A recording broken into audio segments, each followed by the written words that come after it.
Thank you so much, Todd. And the name sounded good. I recognized it.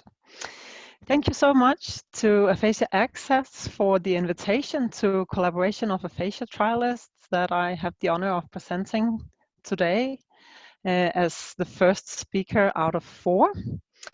And after this session, you should know much more about what is this cat or the cats that we are talking about all the time.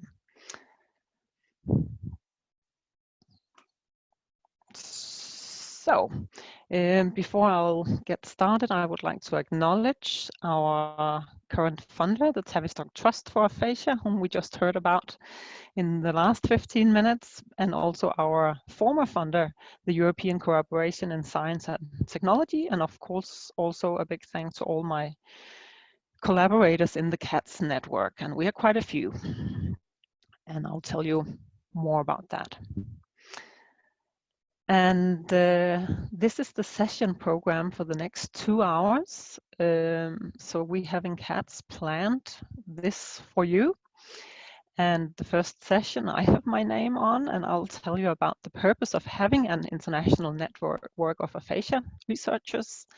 And then my colleague, Dr. Ruth McMenamin, and will present a piece of work about involvement of people with aphasia as co-researchers, something we have heard of already in this program today. I was going to say tonight because it's night here where I am sitting.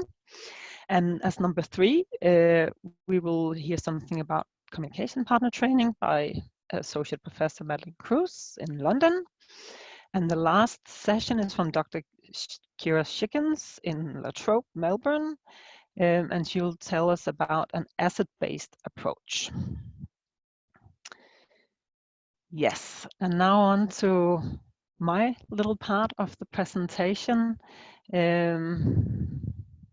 You have already heard my name. I'm Jytte Isaksen from University of Southern Denmark.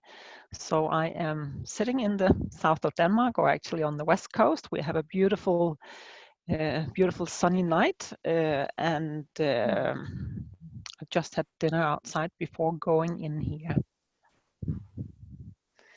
And the learning outcome of this session today is that you learn about what the collaboration of aphasia trialists is and how we work together internationally, and also something about what you can get out of this collaboration if you want to. So who are we? Yes, we are quite an extensive network of aphasia researchers around the world. So we are around, actually a bit more right now than 200 multidisciplinary aphasia investigators from very various backgrounds. So SLPs, medical doctors, social scientists, psychologists, linguists, and statisticians, many more. And we are from 38 different countries, and it's all the countries that have been colored green here on the screen. And we represent 39 languages, which is quite important because we work quite a bit on making different outcome measures and other resources available in different languages, which I'm very happy since I don't have English as my first language. So CATS started out not so big. Back in 2013, we got funded by the European Union and this cooperation of science and technology, as I mentioned before. It was a network grant to bring together, or to bring researchers together, to form a network, to work in those different working groups that we arranged ourselves in. And if you have some experience with larger network, or in general getting together as groups, you are probably aware that it takes quite a while before a group is getting formed and you can actually try to start trying to work together. There's a lot of, maybe you know the phrase of forming norming, or is it norming? But you need sort of to figure out how is this group going to work. So we spent a bit of time on that during those first 4 years, and then we really got started. And then all of a sudden, the 4 years had gone, and it was such a shame because we felt that we had really gotten to know each other and we wanted to continue this. So we were so lucky to get the opportunity to approach the Tavistock Trust for Aphasia, and they said yes to fund us for another 3 years, a different type of funding, but still funding for this network. And luckily enough, they have also said yes to fund us for another 3 years, and this new funding period is starting in October this year. And I have taken this from our webpage. So this is sort of the main aims of the collaboration. So we aim to enhance aphasia research, knowledge, skills, methodologies, and infrastructure. So all around aphasia researchers. And maybe I should have said already before, despite the name Collaboration of Aphasia Trialists, we are not necessarily all trialists, but many of us, including myself, would more do work that could lead up to go into a trial. But yeah, I have never done trials myself, and I have been a member all the way from the beginning anyway. So through our research, we seek to improve our understanding of aphasia. And then we have mentioned all the different working groups we are organized in, but I'll get back to that. And in this way, we try to support international research activities and increase the availability of clinical tools for people with aphasia who do not speak English and their healthcare professionals. So it's quite convenient for both researchers and clinicians that we know what is available in English, but also other languages, also to be able to compare and contrast different studies where different measures have been used that might have another name in the study, but is actually a translation or an adaptation of a known tool, perhaps. That's the case often in Denmark. The tools get new names, and I don't even know then that, oh, this is actually that outcome measure. And then we do a lot of work to support junior researchers, and by that we mean PhD candidates and early stage researchers, and that is defined as 8 years within getting the doctoral award. And I'm at that stage myself, and I started out as a junior researcher in the collaboration, and it has been wonderful to have that network, that support, especially because many of us would be the only aphasia researchers around in our different universities and other workplaces. And then as a last thing, we also offer expert advice from a panel of experienced aphasia trialists and provide resources for different types of phases in the research process. And a little bit about the structure we are having. And the structure was very much formed by the European Union cost action that we started out to be. They had sort of a given structure, and can't say we have exactly the same structure, but a lot of that is still present in the current network as well.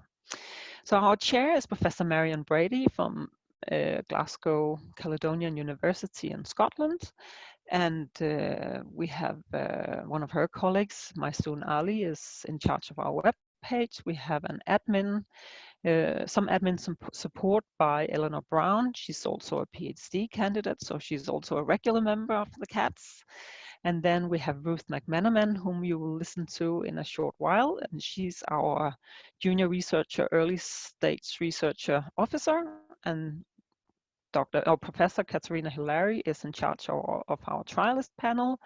We have Katharina Breitenstein in Germany, head of our dissemination team, and she has quite a bit of a team behind her, working with social media and other types of dissemination activities. Then we have a research officer, and it's Sarah J. Wallace, not the Sarah E. Wallace that we will listen to later during these 24 hours. And then we have at last a global engagement officer, Dr. Caroline Jago from Dublin, who tries to get cats not to be Western white collaboration only, but try to include more, or try to get the collaboration to be more diverse.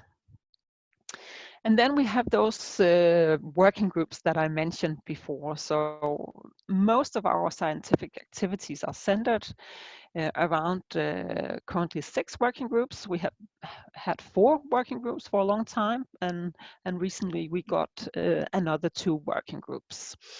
And we have a lead and a co-lead of each group. So we have the CATS database collating lots of data sets for other researchers to use, led by Maysoon Ali and Erin Godegi. And then we have the outcomes and assessments, led by Eva and Sylvia, and they work a lot with translating different outcome measures into various languages. One of the biggest jobs, or the biggest job they have done ever since the beginning, is getting more than 20 more than 20 different versions of the comprehensive aphasia test. So another CAT is translated into all those questions, all those languages. And then we have the predictors and prognosis group. It's not really active at the moment, and as you can see, we have advertised positions there for the lead and co-lead. Then we have effectiveness of intervention with new group leads, Miranda Rose and Lucy Dipper. And then there is the societal impact and reintegration group, led by myself and Susanne Beek. And then we have another new group, Cognition and Aphasia, led by David Copland and Carolina Mendes. And I think you can almost guess by reading all those names that we are quite an international bunch. Representing Carolina in South America, different people in Europe, Australia, and no Americans still on those posts at least. And then we have different project groups that usually go across the different working groups. We have lots of work going on within the individual working groups, but then we also have those sort of across working groups projects. And some of the active projects right now is the Roma project, starting out as Sarah J. Wallace's PhD project and our CATS project, where she and collaborators are constantly working on having a core set of outcome measures in aphasia research. We have the Describe project. Perhaps you have been a part of the data collection that recently has been going on for the last month or so, where they try to establish standards for reporting participant characteristics in research. Then we have the MAMA-Q, brand new project about multilingual aphasia measures and the quality hereof. The iPraise, that's an international register for aphasia after stroke, and that's very connected with the database group I just told you about before. And then we have the Release project, and it's about, it's also, sorry, I don't remember, something about big data sets as well. And then a brand new group, Cognition Outcomes, where they try to seek consensus on what kind of assessment of cognition that should be included in aphasia research. And then we have more like a special interest group, communication partner training. We are not, I'm a part of that, and we are not currently making any active projects. Some of the members are having an application due now for a CPT project, and lots of things are on the way. We just met last week online. And the work modes, primarily we are an online community now. When we started out as the EU-funded collaboration, there was some travel money, not for 200 people though, but some of us had the chance to meet several times.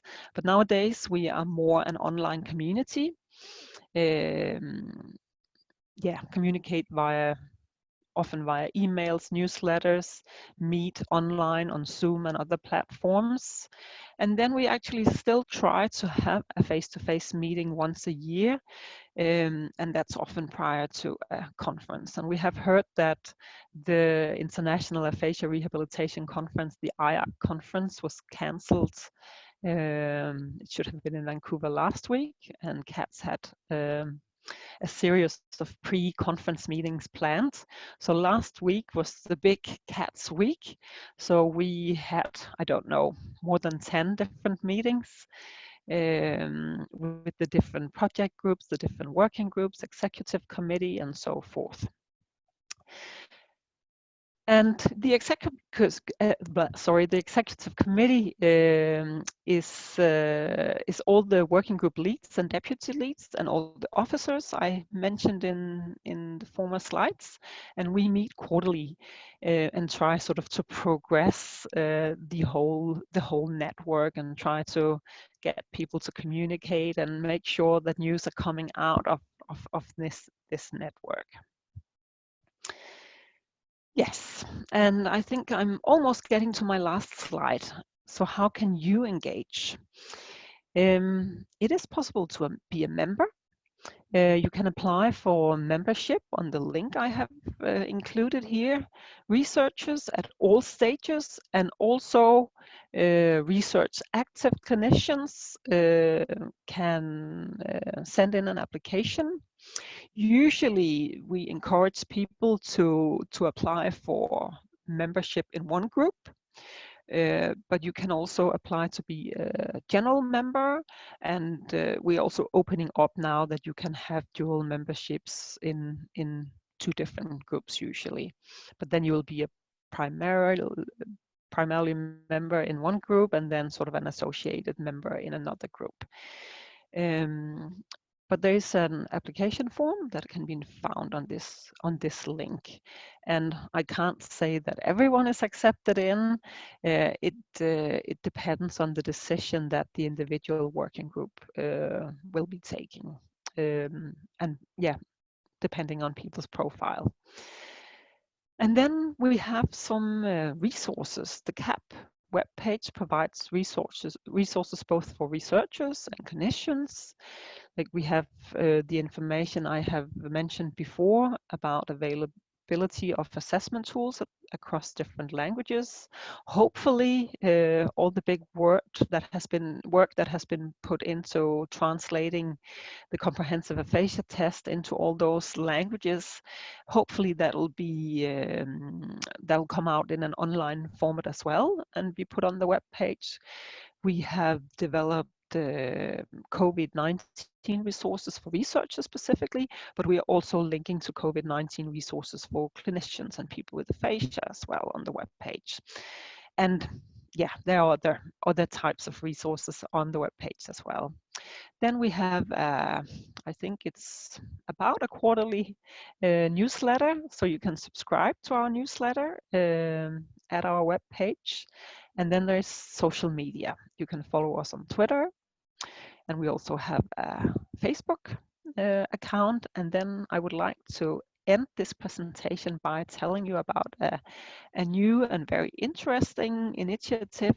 It's a collaboration between CATS and the Aphasia Recovery Connection, the ARC, that we have also heard mentioned earlier today. And CATS and ARC are doing small videos to post on a joint YouTube channel and on Facebook, where researchers are answering questions about research or presenting their own research. So you can already now see, I think it's 3 or 4 small videos from different researchers presenting their stream of research that are also addressing some questions that ARC affiliated people with aphasia has posted to us. So check that out, and more will come of that as well. Yes, so that was my part of this presentation about cats, but it will continue for the next 1.5 hours, and I have already presented a little bit what will go on, but I can tell you that session 2 to 4 or presentation 2 to 4 in this session are examples of work done in the collaboration by members of primarily the working group that I'm the lead of, Societal Impact and Reintegration. It was very practical, and we share many of the same aims as aphasia access. So I agreed with Professor Marian Brady that it would be a good idea to showcase some of what we have been doing in this working group. So please stay online and watch those next presentations. Thank you.